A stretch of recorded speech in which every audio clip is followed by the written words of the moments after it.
Since the fall of the Greek Empire, around approximately 146 BC, the Greeks have been fighting to reclaim their honor after being brutally defeated at the Battle of Corinth. 2,000 years later, sometime around 1750, the people of ancient Greece are finally given the notoriety and acclaim that they so tragically lost to the Romans. In the 18th century, the student body of America began to slowly perceive a notable lack of drunkenness and humiliation on their college campuses. How to remedy this? How about we adopt the letters of a culture we know nothing about to justify the purchase of cheap liquor and jumping up and down in a sweaty room? In 1750, the College of William and Mary did just that. The students formed a fraternity and disguised it as an academic debate club. They called it the Flat Hat Club because apparently they believed the more smushed your hair, the more attractive. Thomas Jefferson was a member, though he allegedly claimed the society served no useful object. To come across as serious and intellectual, they thought back to, when was the last time anyone was smart? The Greek Empire. They read, wrote, thought, and philosophized just like the Greeks, and you can tell this by the Greek letters they glued to their rundown rental house. They even wear the Greek clothes as they get belligerently drunk. They thought, what types of things did the Greeks never do? Let's do that. To me, this is the average experience at a frat party.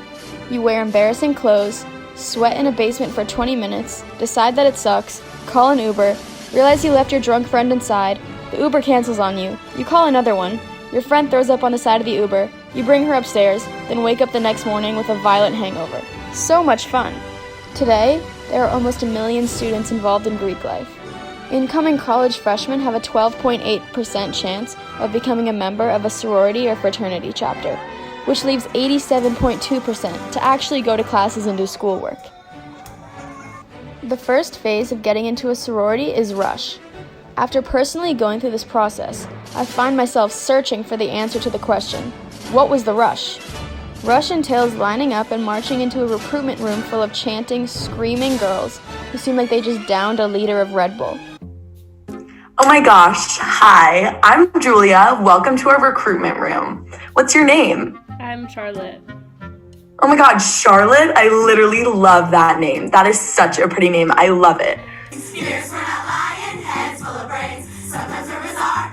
We just wanna know who you are. Please just let us woo you. These are girls you turn to. We'll support your hopes and dreams.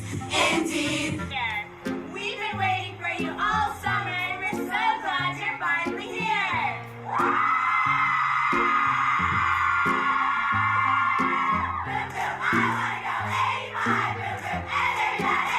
I like to read and play with my dog and go shopping. Oh my god, you shop? Have you ever been to the mall? Yeah.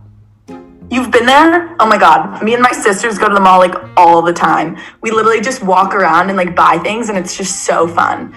Especially when you're with your sisters. Such a good time.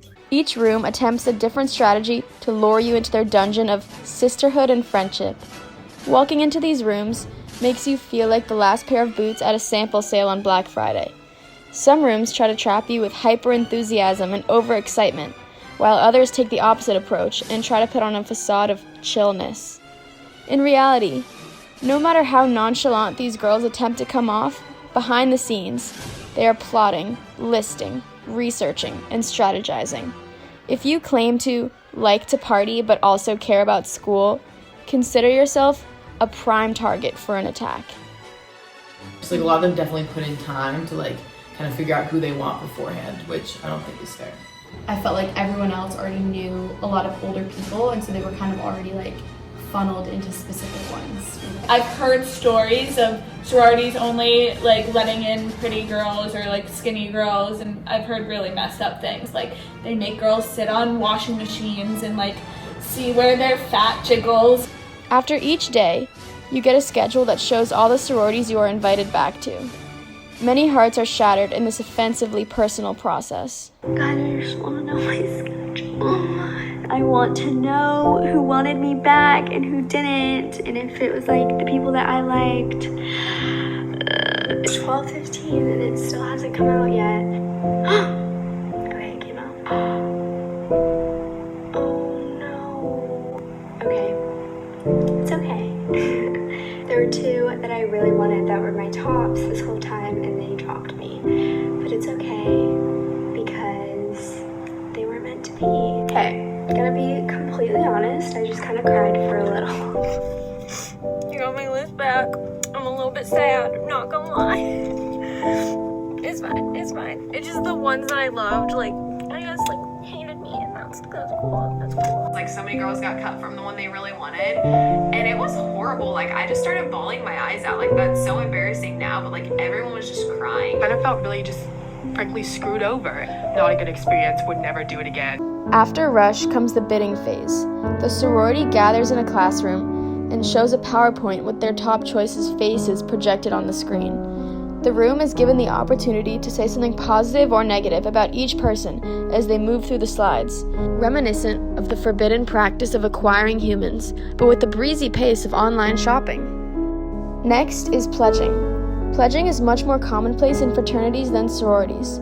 It entails proving your integrity and commitment to your group. Oftentimes, pledging comes with hazing.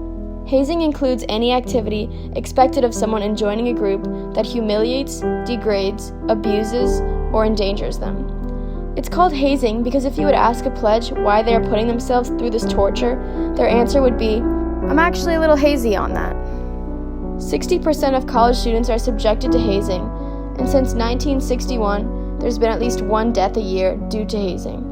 Studies have shown that joining a frat correlates with increased binge drinking and an average 0.25 decrease in GPA, which is totally worth it for the chance to be a part of a satanic cult that perpetuates toxic masculinity and endangers women. Drunken men can be very scary sometimes. I think it brings a lot of people down and gives power to a certain group of people, and that power is kind of concentrated.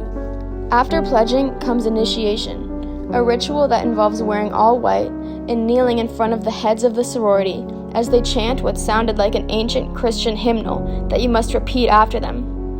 Which made me think, that was fun. Am I still Jewish, or should we set a date for my baptism? I actually made the decision right after getting into Pi Phi to actually get it tattooed. Oh, wow. I don't know if you want to see, but That is beautiful. yeah. In the midst of the COVID-19 pandemic, Rush at many schools is being put online. A lot of Rush is making judgments about people, which is difficult to do when you are talking to a postage stamp on a screen. Oh my god, you listen to music? That's crazy. I listen to music all the time. I walk around campus, I have my headphones in, I listen to music, I see one of my sisters and I'm like, hi, what's up? I'm listening to music, right? Oh my god, so where are you from? I asked my friends to pinpoint where on this spectrum how proud they are versus how ashamed they are to be in a sorority. I got some mixed responses. Probably right here, kind of a little right to the middle. I like over here, a little bit closer to the shame side. I'm gonna put myself here somewhere in the orange. Okay. Somewhere in the orangish yellow. Okay. Now I'd probably be somewhere like in the light blue phase. Okay. Ultimately, the main takeaway from Greek life is gaining a richer, deeper, more profound sense of your own inadequacy, not to mention laying a solid foundation for the alcoholism that you will surely struggle with later in life. Despite this somewhat unflattering picture, in the end, I'm so glad I went through this process because it led me to some of my most favorite people who happen to share the same slightly nasty attitude that I have. Some of our favorite things to do include going on easily irritated car rides, on edge walks through the park, and having sourpuss picnics. For us, things that are supposed to be fun are not fun, and things that are supposed to be not fun are fun. Rush was absolutely horrible, so we had a great time. For me, becoming a part of Greek life was like breaking into the lion exhibit at the zoo. I'm glad I did it because I made it out alive, but I definitely don't want to do it again and wouldn't recommend anyone else try it.